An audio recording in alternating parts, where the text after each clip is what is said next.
ನಾನು ನನ್ನ ಪೇಷಂಟ್ಸ್ಗೆ ಕೆಲವು ಸಿಂಪಲ್ ಟಿಪ್ಸ್ ಅನ್ನ ಕೊಡೋದು ಆಹಾರದ ಬಗ್ಗೆ. ಅದೇನಂದ್ರೆ, ಒಂದು 6 ತಿಂಗಳಿರ್ಬೋದು ಅಥವಾ 1 ವರ್ಷದವರೆಗೆ ಟ್ರೀಟ್ಮೆಂಟ್ ತಗೊಂಡು ವಿತೌಟ್ ಮೆಡಿಸಿನ್ಸ್ ಜೀವನವನ್ನ ನಡೆಸಬಹುದಾಗಿದೆ ಹೋಮಿಯೋಪತಿ ಟ್ರೀಟ್ಮೆಂಟ್ ಇಂದಾಗಿ. ಸೊ ರಾತ್ರಿ ಹೊತ್ತಿನ ಊಟ ಆದಷ್ಟು ಕಡಿಮೆ ಇದ್ರೆ ಒಳ್ಳೇದು. ಕಡಿಮೆ ಅಂದ್ರೆ ಕ್ವಾಂಟಿಟಿಯಲ್ಲಿ ಅಲ್ಲ. ಫ್ರೂಟ್ಸ್ ಅಲ್ಲಿ ಯಾವ್ದು ತಿನ್ಬಾರ್ದಂತ ಹೇಳಿದ್ರೆ, ತುಂಬಾ ಸ್ವೀಟ್ ಆಗಿರುವಂತ ಫ್ರೂಟ್ಸ್ ಅಂದ್ರೆ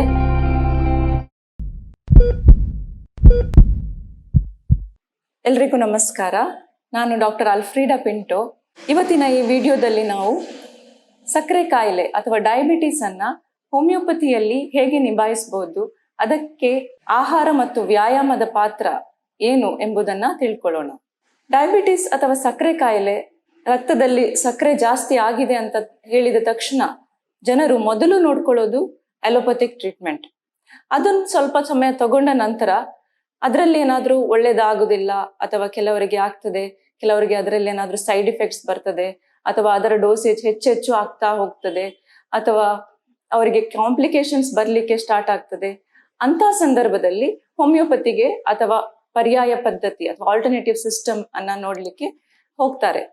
ಸೊ ಅಂತ ಸಂದರ್ಭದಲ್ಲಿ ನಾವು ಹೇಗೆ ಟ್ರೀಟ್ಮೆಂಟ್ ಕೊಡ್ತೇವೆ ಅಥವಾ ಡೈರೆಕ್ಟ್ ಆಗಿ ನಮ್ಮ ಹತ್ರ ಬಂದಾಗ, ಹೋಮಿಯೋಪತಿ ಟ್ರೀಟ್ಮೆಂಟ್ಗೆ ಬಂದಾಗ ಅದು ಟ್ರೀಟ್ಮೆಂಟ್ ಕೊಡ್ಲಿಕ್ಕೆ ನಿಜವಾಗ್ಲೂ ಸುಲಭ ಮತ್ತೆ ಶಾರ್ಟ್ ಡ್ಯೂರೇಷನ್ ಕೂಡ.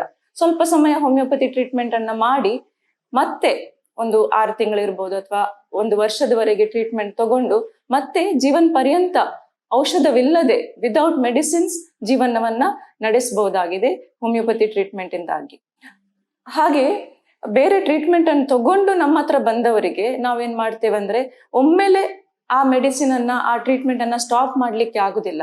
ಅದಕ್ಕೆ ನಾವು ಹಂತ ಹಂತವಾಗಿ, ಅಂದ್ರೆ ಸ್ವಲ್ಪ ಸ್ವಲ್ಪನೇ ಆ ಅಲೋಪತಿಕ್ ಮೆಡಿಸಿನ್ ಅಥವಾ ಬೇರೆ ಟ್ರೀಟ್ಮೆಂಟ್ ಅನ್ನ ಸ್ಟಾಪ್ ಮಾಡಿ ಕಡಿಮೆಗೊಳಿಸಿ, ಡೋಸೇಜ್ ಅನ್ನ ಕಡಿಮೆಗೊಳಿಸಿ ಹೋಮಿಯೋಪತಿಕ್ ಮೆಡಿಸಿನ್ ಅನ್ನ ಕೊಟ್ಟು ಮತ್ತೆ ಒಂದು ಸ್ಟೇಜ್ಗೆ ಬಂದ ಮೇಲೆ ಅದನ್ನ ಪೂರ್ತಿಯಾಗಿ ಹೋಮಿಯೋಪತಿ ಟ್ರೀಟ್ಮೆಂಟ್ ಕೊಡ್ತೇವೆ. ಮತ್ತೆ ಸಾಧ್ಯವಾದ್ರೆ ವಿದೌಟ್ ಮೆಡಿಸಿನ್ ಇರ್ಲಿಕ್ಕೆ ಸಾಧ್ಯವಾಗತ್ತಾ ಅಂತ ಹೇಳಿ ನಾವು ನೋಡ್ತೇವೆ. ಇದಕ್ಕೆ ಮೊದಲನೇದಾಗಿ ನಾವು ಆ ಪೇಷಂಟ್ ಅನ್ನ ಅಥವಾ ಆ ರೋಗಿಯನ್ನ ಸರಿಯಾಗಿ ಪರಿಶೀಲಿಸಬೇಕಾಗ್ತದೆ. ಅವರ ಏಜ್ ಆಗಿರ್ಬೋದು, ಅವರ ಡಿಸೀಸ್ ಅಥವಾ ರೋಗದ ಹಂತ ಯಾವುದಿದೆ, ಯಾವ ಹಂತದಲ್ಲಿದೆ, ಎಷ್ಟು ಸಕ್ಕರೆ ಕಾಯಿಲೆ, ಅವರ ಲೆವೆಲ್ ಹೇಗಿದೆ, ಮತ್ತೆ ಆ HbA1c ಅಂತ ಏನ್ ಟೆಸ್ಟ್ ಮಾಡ್ತೇವೆ ಅದರ ಪ್ರಮಾಣ ಎಷ್ಟಿದೆ, ಮತ್ತೆ ಅವ್ರಿಗೇನಾದ್ರೂ ಕಾಂಪ್ಲಿಕೇಶನ್ಸ್ ಇದೆಯಾ ಅಥವಾ ಈ ಕಾಯಿಲೆ, ಸಕ್ಕರೆ ಕಾಯಿಲೆ ಜೊತೆ ಬೇರೆ ಏನಾದ್ರೂ ಕಾಯಿಲೆ ಇದೆಯಾ, ಅದನ್ನೆಲ್ಲವನ್ನು ಪರಿಶೀಲಿಸಿ ಆ ಪೇಷಂಟ್ಗೆ ಹೋಮಿಯೋಪತಿ ಸೂಟೇಬಲ್ ಇದೆಯಾ ಅಂತ ಹೇಳಿ ನಾವು ಮೊದಲು ನೋಡ್ತೇವೆ. ನೋಡಿ ಆದ್ಮೇಲೆ ಮೊದಲನೇದಾಗಿ ನಾವು ಕೊಡುವಂತ ಟ್ರೀಟ್ಮೆಂಟ್ ಅಂದ್ರೆ ಸಕ್ಕರೆ ಕಾಯಿಲೆ, ಸಕ್ಕರೆ ಪ್ರಮಾಣ ರಕ್ತದಲ್ಲಿ ಕಡಿಮೆ ಆಗ್ಬೇಕು. ಅದಕ್ಕೋಸ್ಕರ ಕೆಲವು ಮೆಡಿಸಿನ್ಸ್ ಅನ್ನ ಉಪಯೋಗಿಸ್ತಾರೆ.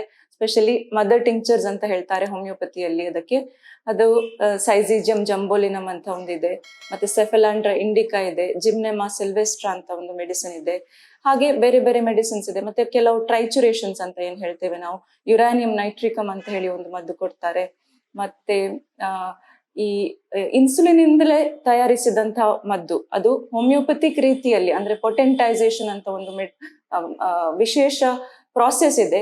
ಆ ಪ್ರಾಸೆಸ್ ಇಂದ ಮೆಡಿಸಿನ್ ಅನ್ನ ತಯಾರಿಸಿ ಇನ್ಸುಲಿನ್ ಅನ್ನೋ ಮೆಡಿಸಿನ್ ಅನ್ನು ಸಹ ಉಪಯೋಗಿಸ್ತಾರೆ ಹೋಮಿಯೋಪತಿಕ್ ಟ್ರೀಟ್ಮೆಂಟ್ ಅಲ್ಲಿ.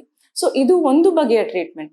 ಇನ್ನೊಂದು ಬಗೆಯ ಟ್ರೀಟ್ಮೆಂಟ್ ಏನಂದ್ರೆ ವ್ಯಕ್ತಿ ಕೇಂದ್ರಿತ ಚಿಕಿತ್ಸೆ ಅಥವಾ person centered treatment, constitutional treatment ಅಂತ ಏನು ಹೋಮಿಯೋಪತಿಯಲ್ಲಿ ಹೇಳ್ತೇವೆ.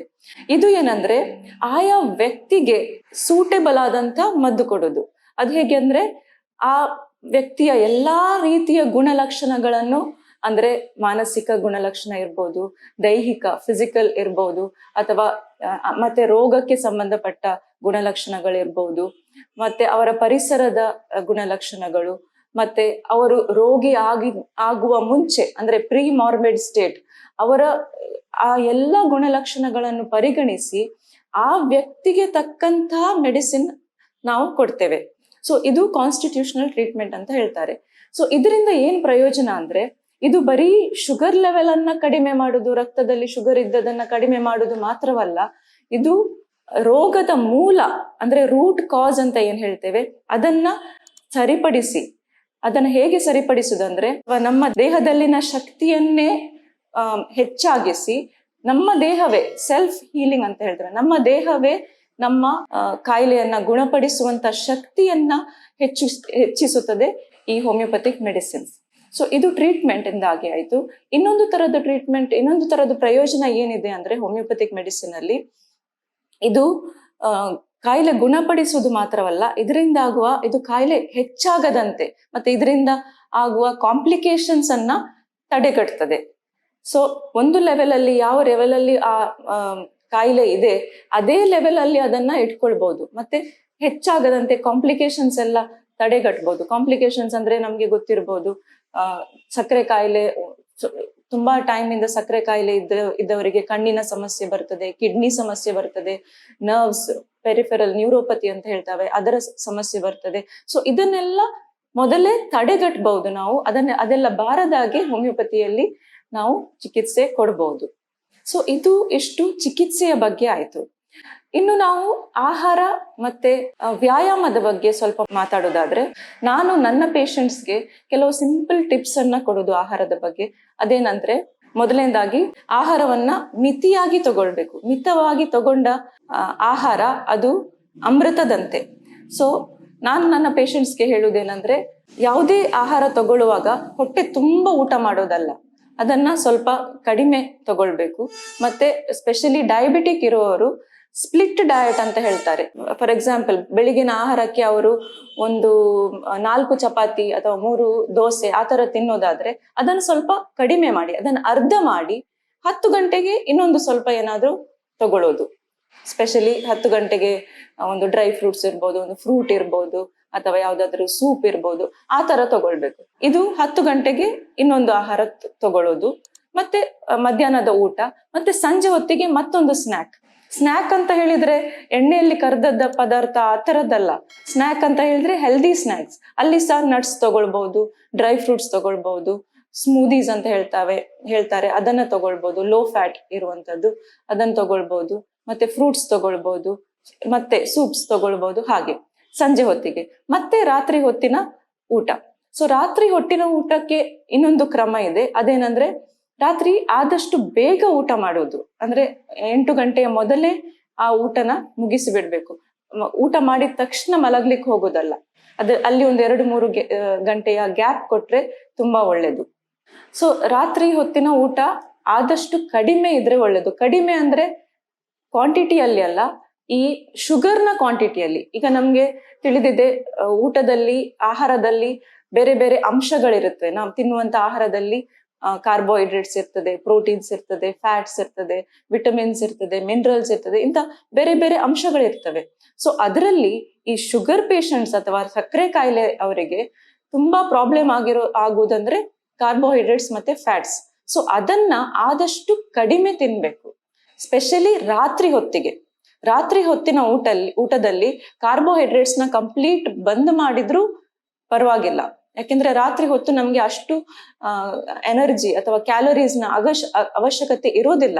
ಸೊ ಅದಕ್ಕೋಸ್ಕರ ಆದಷ್ಟು ನಾವು ಶುಗರ್ನ ರಾತ್ರಿ ಹೊತ್ತಿಗೆ ಕಡಿಮೆ ಮಾಡುವಂಥದ್ದು.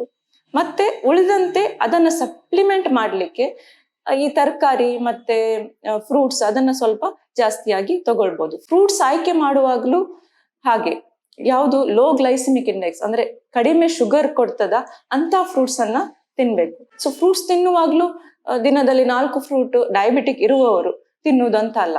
ದಿನದಲ್ಲಿ 1 ಫ್ರೂಟ್, ದೊಡ್ಡ ಫ್ರೂಟ್ ಆದ್ರೆ 1 ತುಂಡು. ಸೊ ಅದರಲ್ಲಿ ಸಹ ಈ ಪಪ್ಪಾಯ, ಪೇರಂಗಾಯಿ, ಸೊ ಕಿವಿ ಅಂತಹ ಫ್ರೂಟ್ಸ್ ಅನ್ನ, ಅದರಲ್ಲಿ ಶುಗರ್ ಸ್ವಲ್ಪ ಕಂಟೆಂಟ್ ಕಡಿಮೆ ಇರ್ತದೆ, ಅಂತಹ ಫ್ರೂಟ್ಸ್ ಅನ್ನ ಆಯ್ಕೆ ಮಾಡೋದು ಒಳ್ಳೇದು. ಫ್ರೂಟ್ಸ್ ಅಲ್ಲಿ ಯಾವ್ದು ತಿನ್ಬಾರ್ದಂತ ಹೇಳಿದ್ರೆ, ತುಂಬಾ ಸ್ವೀಟ್ ಆಗಿರುವಂತ ಫ್ರೂಟ್ಸ್ ಅಂದ್ರೆ ಮಾವಿನ ಹಣ್ಣು ಇರ್ಬೋದು, ಮತ್ತೆ ಹಲಸಿನ ಹಣ್ಣು, ಅದರಲ್ಲಿ ಹೈಯೆಸ್ಟ್ ಶುಗರ್ ಇರುವಂತದ್ದು. ಅದನ್ನ ಕಂಪ್ಲೀಟ್ ಆಗಿ ಅವಾಯ್ಡ್ ಮಾಡಿದ್ರೇನೆ ಒಳ್ಳೇದು. ಅಷ್ಟು ಆಸೆ ಆದ್ರೆ 1 ಸಣ್ಣ ತುಂಡು ಅದನ್ನ ತಿಂದ್ರೆ, ಫ್ರೂಟ್ಸ್ ತಿಂದ್ರೆ ಏನ್ ಮಾಡ್ಬೇಕಂದ್ರೆ, ಆವತ್ತು ಬೇರೆ ಐಟಮ್ ಅನ್ನ ಸ್ವಲ್ಪ ಕಡಿಮೆ ಮಾಡ್ಬೇಕು. ಅಂದ್ರೆ ಅನ್ನ ತಿನ್ನೋರಿದ್ರೆ ಫ್ರೂಟ್ಸ್ ತಿಂದ್ರೆ ನಾನು ಅನ್ನ ಕಡಿಮೆ ಮಾಡ್ತೇನೆ, ಇಲ್ಲ ಅನ್ನ ತಿನ್ನೋದೇ ಇಲ್ಲ. ನಾವು ಈಗ ಡೈರೆಕ್ಟ್ ಆಗಿ ಎಲ್ಲರಿಗೆ ಒಂದೇ ತರದ್ದು ಹೇಳಲಿಕ್ಕೆ ಆಗುದಿಲ್ಲ. ಯಾಕೆಂದ್ರೆ it depends on person to person. ನಾವು ಎಂತ ಫುಡ್ ಅನ್ನು ತಗೊಳ್ತೇವೆ ಅದರ ಮೇಲೆ ಡಿಪೆಂಡ್ ಆಗಿರುತ್ತೆ. ಈಗ ಕೆಲವರು ರೈಸೇ ತಗೊಳ್ತಾ ಇರ್ತಾರೆ, ಅವರಿಗೆ ಸಡನ್ ಆಗಿ ನೀವು ರೈಸ್ ಬಿಟ್ಟು ಬಿಡಿ, ಚಪಾತಿನೇ ತಿನ್ನಿ ಅಥವಾ ಮಿಲೆಟ್ಸ್ ತಿನ್ನಿ ಅಂತ ಹೇಳಿದ್ರೆ ಸಡನ್ ಆಗಿ ಅವರಿಗೆ ಚೇಂಜ್ ಮಾಡ್ಲಿಕ್ಕೆ ಆಗೋದಿಲ್ಲ. ಮತ್ತೆ ಅದೇ ಒಂದು ಸ್ಟ್ರೆಸ್ ಆಗ್ತದೆ, ಅಯ್ಯೋ ನನ್ಗೆ ಅನ್ನ ತಿನ್ಲಿಕ್ಕಿಲ್ವಾ. ಸೊ ಅದರಿಂದಾನೇ ಶುಗರ್ ಜಾಸ್ತಿ ಆಗುವಂತ ಸಂಭವ ಕೂಡ ಇರುತ್ತೆ. ವೆಜಿಟೇಬಲ್ ಅಲ್ಲಿ ಸಹ ಈ ಮಣ್ಣಿನ ಕೆಳಗೆ ಆಗ್ತವೆ ನೋಡಿ ವೆಜಿಟೇಬಲ್ಸ್, ಅಂದ್ರೆ ರೂಟ್ಸ್, ಪೊಟೆಟೊ ಇರ್ಬೋದು, ಬೀಟ್ರೂಟ್ ಇರ್ಬೋದು, ಅಂತದನ್ನ ತಿಂದ್ರೆ ಅನ್ನವನ್ನ ಕಡಿಮೆ ಮಾಡಬೇಕು, ಅಥವಾ ಚಪಾತಿ ಕಾರ್ಬೋಹೈಡ್ರೇಟ್ಸ್ ಏನಿದೆ ಅದನ್ನ ಕಡಿಮೆ ಮಾಡ್ಬೇಕು. ಯಾಕಂದ್ರೆ ಅಂತ ವೆಜಿಟೇಬಲ್ಸ್ ಗಳಲ್ಲಿ ಕೂಡ ಅದು ತರಕಾರಿ ಅಂತ ಇರ್ಬೋದು, ಆದ್ರೆ ಅದರಲ್ಲಿ ಇರುವುದೇ ಸಕ್ಕರೆ ಅಂಶ ಜಾಸ್ತಿ. ಸೊ ಅದಕ್ಕೋಸ್ಕರ ಎಲ್ಲದರಲ್ಲಿ ಒಂದು ಬ್ಯಾಲೆನ್ಸ್, ಸಮತೋಲನ ಇರಬೇಕು.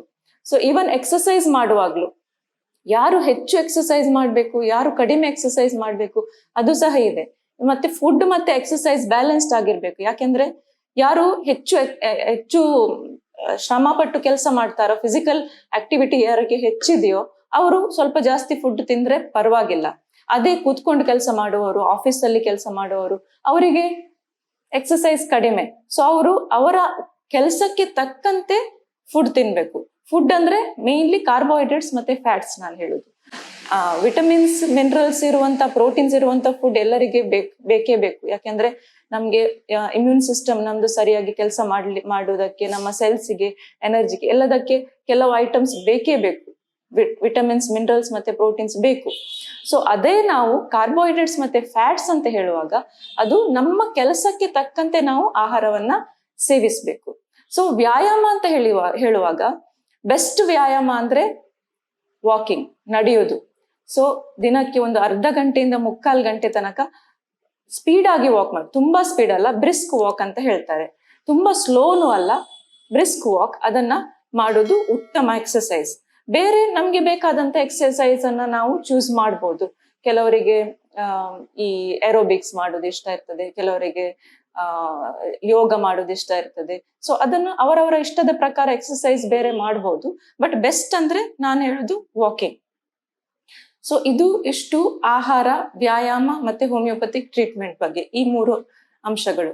ಇದನ್ನ ಬಿಟ್ರೆ ಇನ್ನೊಂದು ಅಂಶ ಇದೆ, ಯಾವುದೇ ಕಾಯಿಲೆನ ನಿಯಂತ್ರಣದಲ್ಲಿಡ್ಲಿಕ್ಕೆ, ಯಾವುದೇ ಕಾಯಿಲೆ ಬಾರದಾಗೆ ನಾವು ನೋಡ್ಕೊಳ್ಳೋದಕ್ಕೆ, ಅದೇನಂದ್ರೆ ನಮ್ಮ ಮನಸ್ಸು.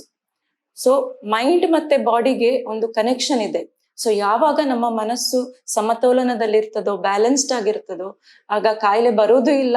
ಕಾಯಿಲೆ ಬಂದದ್ದು ನಿಯಂತ್ರಣ ಮಾಡಲು ತುಂಬಾ ಸುಲಭ.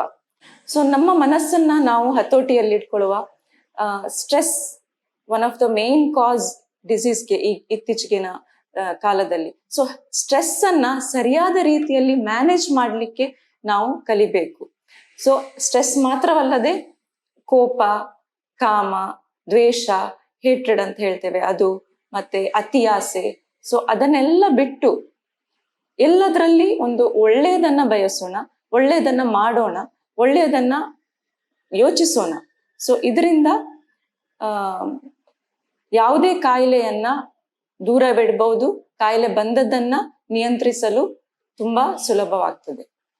ಧನ್ಯವಾದಗಳು.